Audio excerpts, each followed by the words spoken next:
राजा कृष्णदेव राय के राज्य में चेलाराम नाम का एक व्यक्ति रहता था। वह राज्य में इस बात से प्रसिद्ध था कि अगर कोई सुबह सवेरे उसका चेहरा सबसे पहले देख ले तो उसे दिन भर खाने को कुछ नहीं मिलता। लोग उसे मनहूस कहकर पुकारते थे। बेचारा चेलाराम इस बात से दुखी तो होता, लेकिन फिर भी अपने काम में लगा रहता। एक दिन यह बात राजा के कानों तक जा पहुंची। राजा इस बात को सुनकर बहुत उत्सुक हुए। वह जानना चाहते थे कि क्या चेलाराम सच में इतना मनहूस है। अपनी इस उत्सुकता को दूर करने के लिए उन्होंने चेलाराम को महल में हाजिर होने का बुलावा भेजा। दूसरी ओर चेलाराम इस बात से अनजान खुशी खुशी महल के लिए चल पड़ा। महल पहुंचने पर जब राजा ने उसे देखा तो वे सोचने लगे कि यह चेलाराम तो दूसरों की भांति सामान्य प्रतीत होता है। यह कैसे दूसरे लोगों के लिए मनहूसियत का कारण हो सकता है। इस बात को परखने के लिए उन्होंने आदेश दिया कि चेलाराम को उनके शयन कक्ष के सामने वाले कमरे में ठहराया जाए। आदेशानुसार चेलाराम को राजा के कमरे के सामने वाले कमरे में ठहराया गया। महल के नरम बिस्तर, स्वादिष्ट खानपान व राजसी ठाठ बाट को देखकर चेलाराम बहुत खुश हुआ। उसने भरपेट खाना खाया और रात को जल्दी ही सो गया। अगली सुबह जल्द ही उसकी आंख खुल गई, लेकिन वह बिस्तर पर ही बैठा रहा। इतने में राजा कृष्णदेव राय उसे देखने के लिए कमरे में आए। उन्होंने चेलाराम को देखा और फिर अपने हर रोज के जरूरी काम के लिए चले गए। उस दिन संयोगवश ही राजा को सभा के लिए जल्दी जाना पड़ा, इसलिए उन्होंने सुबह का नाश्ता नहीं किया।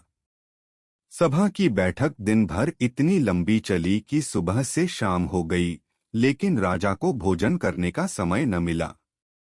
थकेहारे भूखे राजा शाम को भोजन के लिए बैठे ही थे कि परोसे हुए खाने में मक्खी पड़ी देखकर उन्हें बहुत गुस्सा आया व उन्होंने भोजन न करने का निर्णय किया।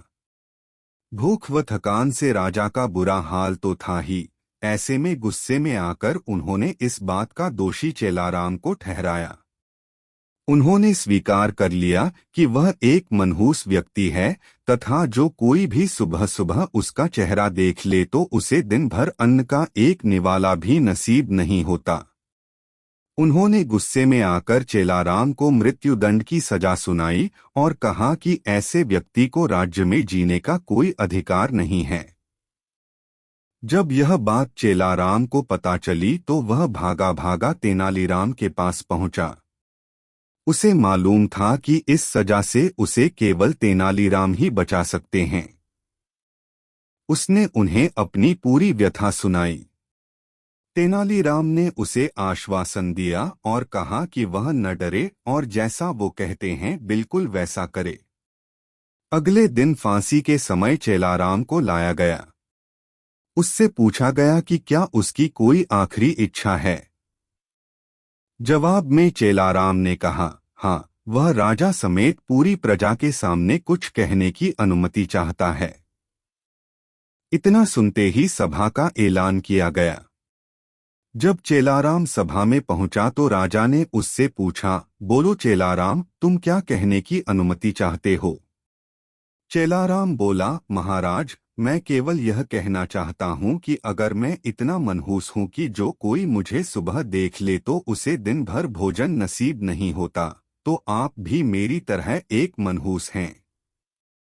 यह सुन सभी उपस्थित लोग भौंचक के रह गए और राजा की ओर देखने लगे।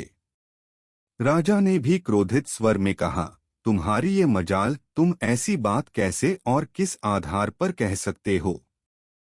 चेलाराम ने जवाब दिया, महाराज, उस दिन सुबह सबसे पहले मैंने भी आप ही का चेहरा देखा था और मुझे मृत्युदंड की सजा सुनाई गई। इसका अर्थ तो ये हुआ कि आप भी मनहूस हैं। जो कोई सुबह सबसे पहले आपका चेहरा देख ले उसे मृत्युदंड मिलना तय है। चेलाराम की यह बात सुनकर महाराज का गुस्सा शांत हुआ और उन्हें यह एहसास हुआ कि चेलाराम निर्दोष है।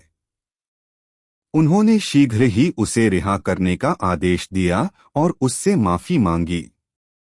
उन्होंने चेलाराम से पूछा कि उसे ऐसा कहने के लिए किसने कहा था। चेलाराम ने जवाब दिया, तेनालीराम के अलावा कोई और मुझे इस मृत्युदंड से नहीं बचा सकता था, इसलिए मैंने उनके समक्ष जाकर अपने प्राणों की गुहार लगाई थी।